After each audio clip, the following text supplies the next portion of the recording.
तो कहानी की शुरुआत में हमें स्टीव नाम के छोटे लड़के को दिखाया जाता है जिसे माइनिंग करने का बहुत शौक था, पर उसकी उम्र छोटी होने के कारण उसे वहाँ से भगा दिया जाता। फिर हम देखते हैं स्टीव बड़ा हो चुका है और वह माइनिंग करने के लिए निकल पड़ता है। खुदाई करने के दौरान उसे ओआरबी और एक क्रिस्टल क्यूब मिलते हैं। जैसे ही वह क्रिस्टल में ओआरबी को डालता है, उसके सामने दूसरी दुनिया में जाने का एक पोर्टल खुल जाता है जिसे ओवरवर्ल्ड कहा जाता है। स्टीव देखता है यहाँ के जानवर भी बहुत अजीब थे। स्टीव को यह जगह पसंद आ जाती है। यहाँ कुछ भी बनाना काफी ज्यादा आसान था। स्टीव इस जगह पर बहुत से ब्यूटीफुल घर बनाता है। फिर स्टीव को एक वुल्फ डॉग मिलता है जिसे वह अपना दोस्त बना लेता है और उसको डेनिस नाम देता है। अब स्टीव और डेनिस दोनों साथ में मिलकर इस ओवरवर्ल्ड में बहुत कुछ बिल्ड करते हैं। दोनों साथ में काफी एंजॉय कर रहे होते हैं। फिर एक दिन उन्हें टूटा पुराना नेदर पोर्टल मिलता है जिसका एक ऑब्सीडियन गायब था, पर स्टीव उस पोर्टल को ठीक कर देता है और दूसरी दुनिया में पहुंच जाता है जिसे नेदर कहा जाता है। स्टीव को यहाँ बहुत से पिगलिन ब्रूट्स मिलते हैं। स्टीव डेनिस को ढूंढने के लिए आगे जाता है।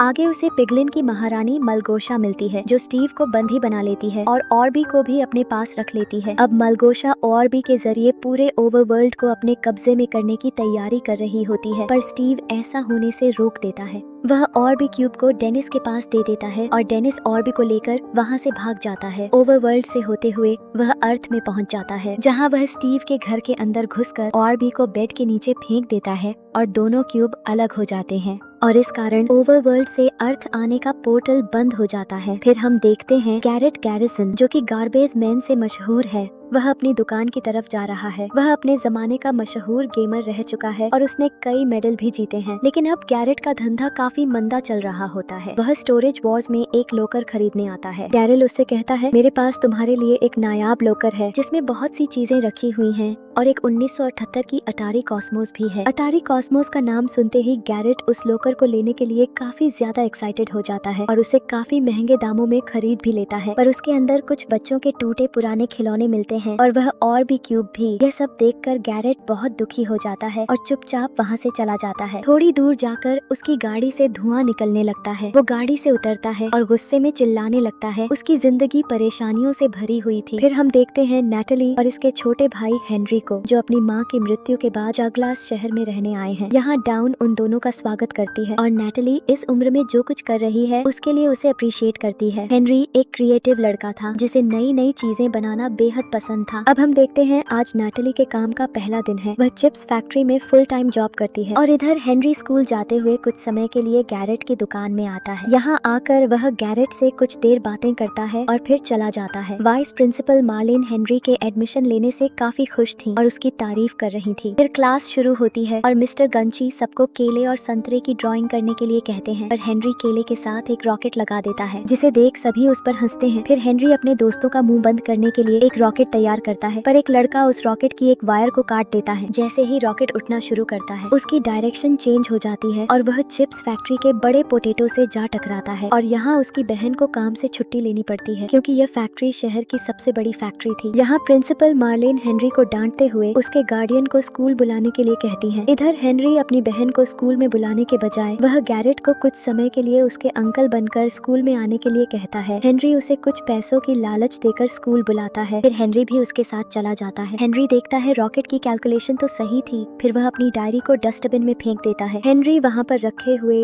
ऑर्ब और क्रिस्टल को देखता है और ऑर्ब को क्रिस्टल में डाल देता है जिस कारण उससे अजीब सी एनर्जी निकलती है। हेनरी को ऐसा लगता है कि वह उसे कहीं ले जाना चाहता है। फिर वो दोनों पुरानी माइन की ओर जाते हैं और इधर नैटली हेनरी को ढूंढ रही होती है। डॉन उसे बताती है कि कैसे उसके रॉकेट ने चगलास चिप्स फैक्ट्री के पोटैटो को उड़ा दिया है। नैटली यह सुनकर अचंभित हो जाती है। डॉन हेनरी का पता लगा लेती है और दोनों उसे लेने के लिए जाते हैं। इधर माइन के अंदर वह पोर्टल खुल चुका था जिसे देखकर वह दोनों बहुत ज्यादा हैरान थे। नैटली और डॉन भी वहां पहुंच जाते हैं, पर वह पोर्टल जैसे ऑरबी को अपनी ओर खींच रहा था और इसके चलते सभी लोग ओवरवर्ल्ड में पहुंच जाते हैं और पोर्टल खुला होने के कारण डेनिस भी ओवरवर्ल्ड वापस आ जाता है और एक विलेजर पोर्टल से होता हुआ अर्थ पर पहुंच जाता है। इस दुनिया को देखकर सभी बहुत हैरान थे। इधर मलगोशा को पता चल चुका था कि ऑरबी वापस आ चुका है। वह उसे लेने के लिए स्टीव के साथ एक सौदा करती है। अगर वह ऑरबी को उसके पास ले आता है तो वह डेनिस को नहीं मारेगी और यहाँ नैटली हेनरी के साथ वापस जाने लगती है, पर यहाँ जल्दी ही अंधेरा हो जाता है और स्केलेटन उन पर हमला कर देते हैं और सभी वहाँ से भागने लगते हैं। गैरेट गड्ढे में गिर जाता है और हेनरी एक पेड़ से टकरा जाता है और पेड़ का एक हिस्सा गायब होकर छोटे से ब्लॉक में बदल जाता है। अब हेनरी को पता चल चुका था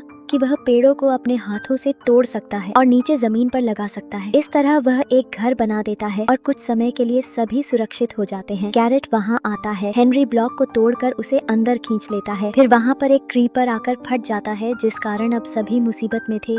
पर इतने में वहाँ स्टीव आ जाता है और सभी को बचा लेता है। स्टीव डेनिस के बारे में पूछता है। हेनरी कहता है, हम डेनिस को नहीं जानते। फिर स्टीव देखता है ऑर्बी का क्रिस्टल टूट चुका है। फिर सभी मिलकर नया ऑर्बी का क्रिस्टल लेने के लिए जाते हैं। उन्हें कुछ हथियारों की जरूरत थी, इसलिए वह विलेज जाते हैं। और इधर मलगोशा को पता चल जाता है कि स्टीव ने उन्हें धोखा दिया है, इसलिए वह अपनी सेना को ऑर्बी लाने के लिए कहती है। इधर स्टीव और बाकी सब क्राफ्टिंग टेबल पर अपने लिए कुछ हथियार बनाते हैं। फिर वह और क्रिस्टल लेने के लिए जाने लगते हैं, पर ब्रूट्स सेना उन पर हमला कर देती है। फिर सभी दोस्त उन ब्रूट्स को मारने लगते हैं, पर यहाँ और ब्रूट्स आने लगते हैं, जिस कारण अब उन्हें यहाँ से भागना पड़ता है। नैटली और डॉन उनसे अलग हो जाते हैं। यहाँ गैरेट, हेनरी और स्टीव इलाइट्रा की मदद से उड़कर जाने लगते हैं। कुछ ब्रूट्स उनका पीछा करते हैं, पर स्टीव, गैरेट और हेनरी उनको मारकर वहाँ से भाग जाते हैं। फिर हम देखते हैं यहाँ वह विलेजर सड़क क्रॉस कर रहा है और मार्लेन उस विलेजर को गाड़ी से ठोक देती है। मार्लेन उससे माफी मांगती है और वह विलेजर उस पर केस न करे, इसलिए उसे डिनर पर ले जाती है। इधर स्टीव हेनरी और गैरेट को मैलगोशा और उसकी पिगलिन सेना के बारे में सब कुछ बता देता है। अब हम देखते हैं अंधेरा हो चुका है। नैटली डॉन ज़ॉम्बीज़ और स्केलेटन्स को मारते हुए जा रहे हैं। उन्हें एक वुल्फ डॉग मिलता है, जिसे वह हड्डी देकर अपना दोस्त बना लेते हैं। फिर डॉन देखती है यह स्टीव का डेनिस है। वह डेनिस की मदद से स्टीव और बाकी दोस्तों तक पहुंचने की कोशिश करते हैं। इधर स्टीव, हेनरी और गैरेट पहाड़ों के अंदर से होते हुए जा रहे थे। इतने में वहाँ पर बड़े ब्रूट्स आ जाते हैं। फिर स्टीव, हेनरी और गैरेट वहाँ से भाग जाते। फिर वह वुडलैंड मेंशन पहुँच जाते हैं। वहाँ से वह और भी क्रिस्टल ले आते हैं। आगे उन्हें मलगोशा और उसकी सेना मिलती है। मलगोशा और भी क्रिस्टल को छीन लेती है। फिर स्टीव, हेनरी और गैरेट को मारने का आदेश देकर वहाँ से चली जाती है। इधर गैरेट हेनरी को उड़ते हुए गास्ट की ओर फेंकता है और स्टीव भी जल्दी से गास्ट पर सवार हो जाता है, पर गैरेट उनके साथ नहीं आता और वहीं पर रह जाता है। TNT के फटने से गास्ट आउट ऑफ कंट्रोल हो जाता है और स्टीव, हेनरी दूर जाकर के नीचे गिर जाते हैं। जैसे ही दोनों को होश आता है, डॉन और नैटली भी वहाँ मौजूद होते हैं। उन्होंने डेनिस की मदद से उन्हें ढूंढ लिया था। फिर सभी दोस्त मिलकर मलगोशा और उसकी सेना को हराने की तैयारी करते हैं और ओवरवर्ल्ड को बचाने निकल पड़ते हैं। इधर मलगोशा ने अपनी तमाम सेना को नेदरवर्ल्ड से ओवरवर्ल्ड बुला लिया था। फिर युद्ध शुरू हो जाता है और हेनरी ऑर्ब क्रिस्टल को लेने के लिए जाता है। जैसे ही वह ऑर्ब को लेने की कोशिश करता है, एक बड़ा सा ब्रूट नेदर पोर्टल की ओर हमला करता है, जिस कारण हेनरी नीचे गिरने लगता है। पर अचानक से वहाँ पर गैरेट आ जाता है और वह हेनरी को बचा लेता है। फिर वह गास्ट्स की मदद से नेदर पोर्टल को तबाह कर देते हैं और मलगोशा की सेना को हरा देते हैं और ओवरवर्ल्ड को बचा लेते हैं। फिर वह ऑर्ब क्रिस्टल से अपने घर वापस लौट जाते हैं और वापस आकर सभी को अपनी मनचाही जिंदगी जीने का रास्ता मिल जाता है। इसी के साथ यह कहानी यहीं समाप्त होती है।